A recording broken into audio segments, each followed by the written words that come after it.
Kahanan na Yahawashi Kodash, or double on Instagram Muslim apostles. Thought the Yahawashi give me the strength to make this video. And Salak Yahakim if it's a bit windy. Hopefully I can cover the mic with my hand.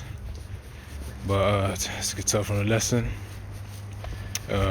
it being called, if you're having a lowly moment, remember Yahawashi's promise. Because if you read the whole of John chapter 6, you then find out about the fact that Yahawashi kept repeating the fact that he is the bread, he's the way to everlasting life. And of course, the bread really being the truth, man, because we can link it with the scripture in Ezekiel where it says eat the roll, go eat the roll. But let me read John 6. This one's probably going to be a short video because I'm going somewhere.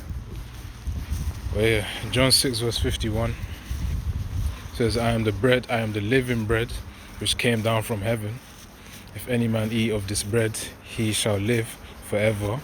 And the bread that I will give is my flesh, which I will give for the life of the world. So, thing is right there, Yahawashi is saying that he is the living bread who came from heaven, man. The words of Yahawashi, that's what's going to give us life. Life upon the time where Jacob's trouble is going to happen. And of course, when Jacob's trouble is going to happen, that's when a lot of people are going to be in a severe state. Hence why we're going to be raising up our faith right now, man. Getting into the scriptures, learning the breakdowns, building up our faith. As the scriptures say, wisdom and knowledge shall be the stability of thy times. Let me see if I can get that.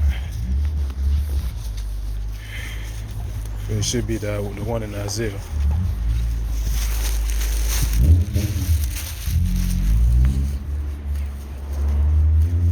As it says here, Isaiah 33 verse 6. Isaiah 33 verse 6. And wisdom and knowledge shall be the stability of thy times, and strength of salvation. The fear of Yahawashi is his treasure. So of course that wisdom and knowledge all comes back to Yahawashi, man. When he came to the scene, teaching the disciples learning different parables. It all came from there, man. From each generation as well. The apostles learning, getting back the knowledge for this lifetime, going out there in highways and byways to preach. The thing is, all dates from there, man. All dates from Yahawashi. He's the living bread of which we rely upon. So yeah, that's the point. Wisdom and knowledge shall be the stability of thy times. And that wisdom and knowledge will come from Yahawashi, man. Which is why it's essential that also pay attention to Yahawashi as well. That's why Psalm says, what does it say? Kiss the son lest he be angry. It's in Psalms 2.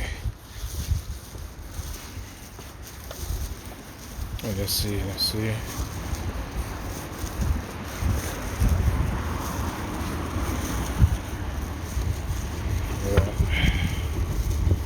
It says here, Psalms 2 verse 12, kiss the son lest he be angry, and he perish from the way, when his wrath is kindled but a little.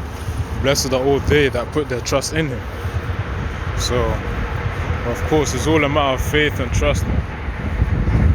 In this time, people are going to be tested in who they trust. Whether it be Jake, whether it be a flipping heathen, they're going to be tested with their own flipping idols, which is just vainhood anyways. And obviously in our time to come, we're going to be tested against Yahawashi, which is why we've got to raise up our faith. We've got to keep enduring. So, that's the scripture that talks about paying attention to Yahawashi. It says, kiss the son lest he be angry, and he perish from the way, when his wrath is kindled but a little. So of course, when Yahawashi comes down, or even when the wrath of Yahawashi really comes down, man, you don't want to be mingled up with that. Hence why, it says, lest he kiss the son lest he be angry, man. So obviously you don't want to be put out of the way. That's why it says, when his wrath is kindled but a little, that's why it says Salakia. and ye perished from the way. So it's the one thing that you don't wanna be a part of, man. You don't want to be thrown off this truth, man. You don't want the spirit to come off you. That's why you gotta keep enduring. So anyways, I said remember Yahawashi's promise. That's the name of the lesson really. And of course, that promise being the fact that we'll get everlasting life, man. That eternal salvation. Speaking of, let me get this one. And this one's also a precept that links to that too. Let's see. Should be just wait. Yeah, Revelation 21 verse 4. And Yahweh shall wipe away all tears from their eyes, and there shall be no more death, neither sorrow nor crying, neither shall there be any more pain, for the former things are passed away.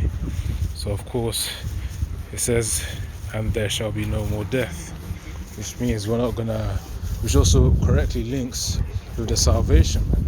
I mean with the everlasting life that's mentioned in John 6 verse 51. So let me actually get back to that too. John 6 verse 51.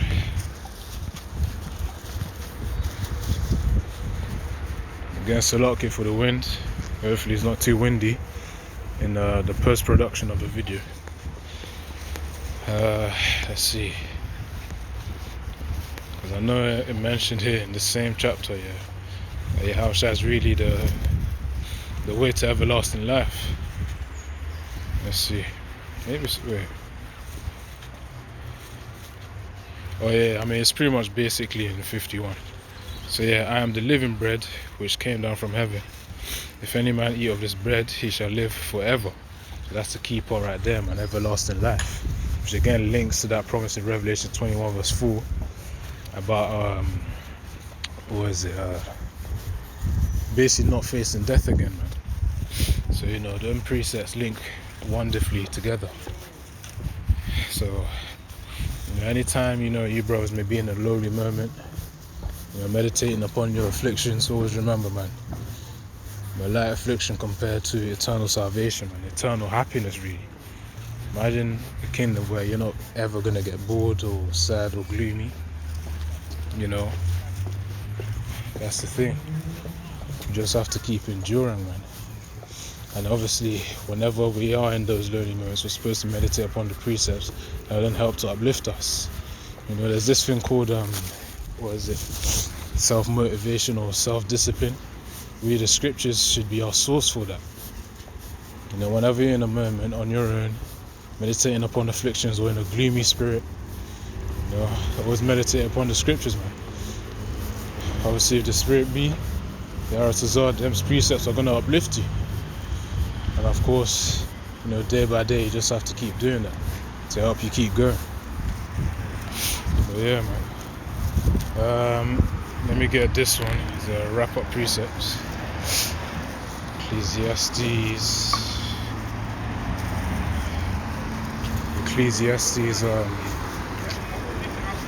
7.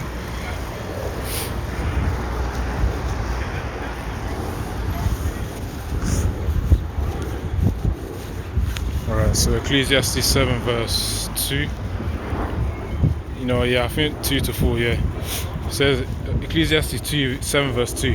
It is better to go to the house of mourning than to go to the house of feasting, for that is the end of all men, and the living will lay it to his heart. Verse 3. Sorrow is better than laughter, for by a sadness of the countenance of the heart is made better. Verse 4. The heart of the wise is in the house of mourning, but the heart of the fools is in the house of mirth. So of course, whatever arc you may be facing, that's put you in a lowly moment, whatever, because brothers go through that season, man, where you just feel bad, you're just in that gloomy state. Always remember, man, eternal salvation is coming. Yahawashi, if you do endure, eternal salvation is coming. And that's going to be a yapper time and a beautiful time. And that's not the only thing as well, man. All the other blessings that we have even heard of as well, that's yet to be revealed in the kingdom. But yeah, man, that's really the point right there. It's better to be in the house of mourning than the house of mirth. So, Yahawashi Ashara Tazar Yakim are edified. Ka halalim na Yahawashi Ashara. Bashim Kodash. And double honors to great Muslim apostles as well.